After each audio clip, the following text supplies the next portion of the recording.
بسم اللہ الرحمن الرحیم۔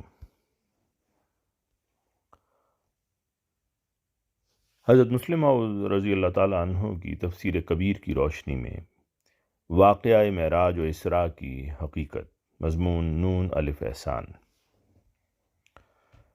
جب انسان خدا تعالیٰ کی خاطر انا صلاتی و نسکی و محیایا و مماتی کی حد کو پہنچ جاتا ہے، تب خدا تعالیٰ اجیب الدعوت الداع کی شان میں ہمیں نظر آتا دکھائی دیتا ہے۔ اس انسان کا اٹھنا، بیٹھنا، کھڑا ہونا، چلنا، غرض ہر قسم کی ادا خدا تعالیٰ کی خاطر ہو جاتی ہے۔ چنانچہ اس کا اعلیٰ و اکمل نمونہ ہمارے پیارے نبی کریم حضرت محمد مصطفیٰ صلی اللہ علیہ وسلم ہے، جب انہوں نے اپنے آپ کو ہر لحاظ سے خدا تعالیٰ کے سپرد کر دیا، تب خدا تعالیٰ نے ہمارے نبی صلی اللہ علیہ وسلم کو اپنا دیدار کروایا۔ حضرت مسلم موعود رضی اللہ عنہ کی تفسیر کی روشنی میں واقعہ معراج اور اسراء کا مختصر خلاصہ پیش ہے، جس سے اس واقعہ کی تفصیل اور اللہ تعالیٰ کی اپنے پیارے نبی صلی اللہ علیہ وسلم سے محبت آشکار ہوگی انشاءاللہ تعالی۔ خلاصہ واقعہ معراج و اسراء، مفسرین کا اختلاف۔ تمام مفسرین کا اس بات پر اتفاق ہے کہ اللہ تعالیٰ نے سورہ بنی اسرائیل میں معراج کے واقعہ کا ذکر کیا ہے، مگر تمام مفسرین کا واقعہ معراج کی تفاصیل پر شدید اختلاف ہے۔ واقعہ معراج کا ذکر سورہ نجم میں۔ سورہ بنی اسرائیل کے علاوہ اللہ تعالیٰ نے سورہ نجم میں بھی واقعہ معراج کا ذکر فرمایا ہے، جس کی تفصیل رکوع نمبر 1 میں موجود ہے۔ اس رکوع میں بیان فرمودہ امور جو اس بات کو ثبوت ہیں کہ یہ کسی معراج کی طرف ہی اشارہ ہے، اور ان تمام امور کا ذکر معراج کی حدیثوں میں بھی آتا ہے، وہ امور درج ذیل ہیں۔ نمبر 1، سدرۃ المنتہا تک آپ صلی اللہ علیہ وسلم کا جانا۔ نمبر 2، سدرۃ المنتہا پر کسی چیز کا نزول۔ نمبر 3، سدرۃ المنتہا کے پاس جنت کا دیکھنا۔ نمبر 4، قاب قوسین کی حالت پیدا ہونا۔ نمبر 5، اللہ تعالیٰ کا دیکھنا۔ نمبر 6، کلام الہی کا وہاں نازل ہونا، یعنی نبی کریم صلی اللہ علیہ وسلم کا خدا تعالیٰ سے ہم کلام ہونا۔ زمانہ واقعہ معراج و اسراء، تاریخ اور واقعات کی روح سے۔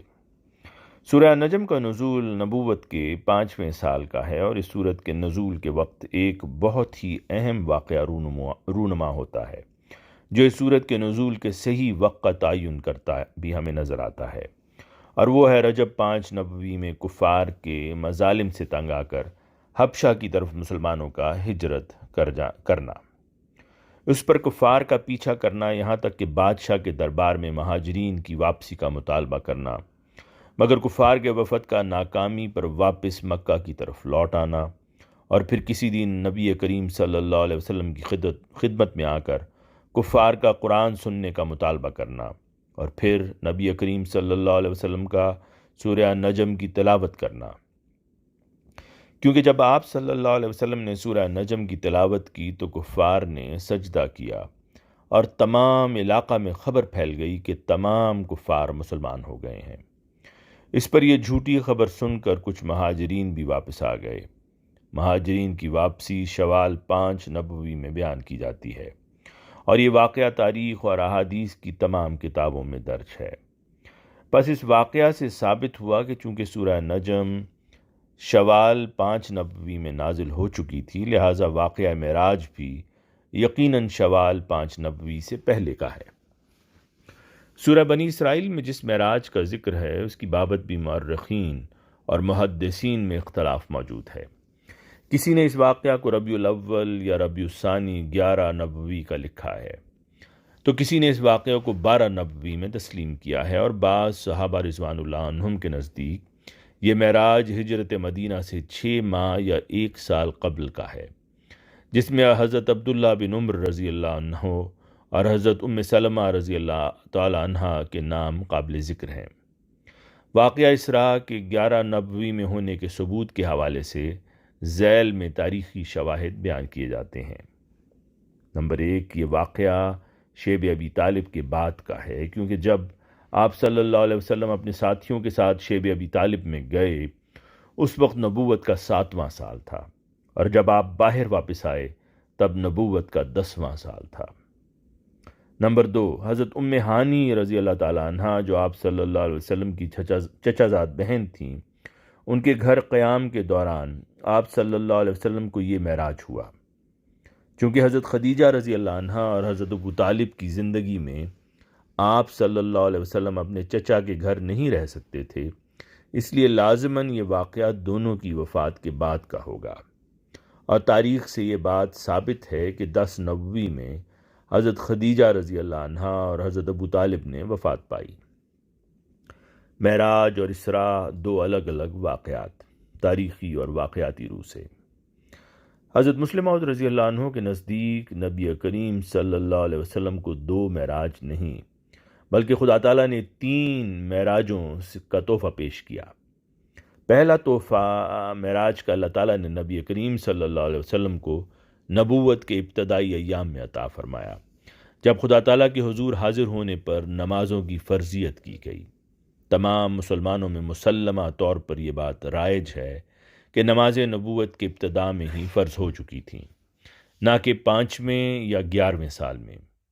دوسرا معراج نبوت کے 5ویں سال ہوا، جس میں خدا تعالیٰ نے آپ صلی اللہ علیہ وسلم کو آسمانوں کی سیر کروائی، اور اس کے ساتھ ساتھ تمام انبیاء کرام سے آپ صلی اللہ علیہ وسلم کی ملاقات ہوئی، اور خدا تعالیٰ سدرۃ المنتہا کے پاس آپ صلی اللہ علیہ وسلم پر جلوہ افروز ہوا۔ اور تیسرا معراج نبوت کے 11ویں سال ہوا، جب آپ صلی اللہ علیہ وسلم حضرت ام ہانی رضی اللہ عنہا کے ہاں مقیم تھے۔ پس تاریخ کے حوالے سے یہ 3 الگ الگ واقعات ہوئے، جبکہ واقعاتی طور پر ذیل میں ثبوت بیان کیے جاتے ہیں۔ نمبر 1، قرآن کریم کی سب سے بڑی گواہی ان واقعات کے الگ الگ ہونے پر یہ ہے کہ سورہ نجم میں جس معراج کا ذکر ہے اس میں بیت المقدس جانے کا ذکر نہیں، جبکہ سورہ بنی اسرائیل میں بیت المقدس جانے کا ذکر ہے۔ نمبر 2، حضرت ام ہانی رضی اللہ عنہا موقع کی گواہ ہیں، کیونکہ جس رات میں یہ واقعہ ہوا تو حضرت صلی اللہ علیہ وسلم نے ام ہانی کو یہ واقعہ سنایا، اور اس تمام روایت میں جس کو 7 محدثین نے اپنی اپنی کتب میں لکھا ہے، صرف اور صرف بیت المقدس کی جانب سفر کا ذکر ہے اور کہیں اور جانے کا ذکر نہیں۔ واقعات کے خلط ہونے کی وجوہات۔ عربی زبان میں آسمان پر جانے کے ذکر میں یا زمین میں سفر کرنے میں اگرچہ وہ رات کا سفر ہو، اس کے لیے اسراء کا لفظ ہی استعمال کیا جاتا ہے۔ اب چونکہ دونوں واقعات رات کے وقت ہوئے تھے، اس لیے دونوں کو اسراء ہی کہا جاتا تھا۔ نظارے قدر مشترک تھے، جیسے براق کا ہونا، انبیاء سے ملاقات، انبیاء کی امامت، دوزخ، جنت کے نظارے۔ اسراء ایک نہایت لطیف کشف۔ سفر کے دوران جبرائیل کا بڑیا، آدمی، پانی، دودھ اور شراب کی تعبیر کرنا ہی اس واقعہ کو کشف ثابت کرتا ہے۔ قرآن کریم نے اس رویا کو قرار دیا ہے، فرمایا اعوذ باللہ من الشیطان الرجیم وما جعلنا الرؤیا التی اریناک الا فتنہ۔ جب لوگوں کی طرف سے بیت المقدس کا نقشہ بیان کرنے کا مطالبہ ہوا تو نبی کریم صلی اللہ علیہ وسلم نے فرمایا کہ میں بیت المقدس کو نہ جانتا تھا کہ اچانک خدا نے کشفی حالت طاری کی اور میں ان لوگوں کو بیت المقدس کا تمام نقشہ بتاتا گیا۔ کشف کی اقسام۔ ایسا کشف جس میں دکھائے جانے والے نظارے جسمانی دنیا کے مطابق ہوتے ہیں، جیسے دوربین سے کسی چیز کو دیکھنا۔ دوسری قسم کشف کی ایسی ہوتی ہے جس میں بعض حصہ تو اوپر بیان کردہ قسم کا ہوتا ہے اور بعض حصہ تعبیر طلب ہوتا ہے۔ تیسری قسم کے کشف میں سارا کا سارا تعبیر طلب ہوتا ہے۔ عظیم الشان کشف کی غرض و غایت۔ ہجرت مدینہ کی خبر دی گئی تھی۔ بیت المقدس دکھانے سے مراد مسجد نبوی صلی اللہ علیہ وسلم کی تعمیر تھی۔ سب انبیاء کی امامت سے یہ مراد تھی کہ آپ صلی اللہ علیہ وسلم کا سلسلہ عرب سے نکل کر دوسری اقوام تک جانے والا ہے۔ سب سے بڑھ کر یہ اشارہ بھی تھا کہ بیت المقدس کے علاقہ کی حکومت اب آپ صلی اللہ علیہ وسلم کو دی جائے گی۔ اللہم صلی علی محمد و بارک وسلم انک حمید مجید۔ ماخوذ از تفسیر کبیر جلد 4، آواز مرزا عمران احسن۔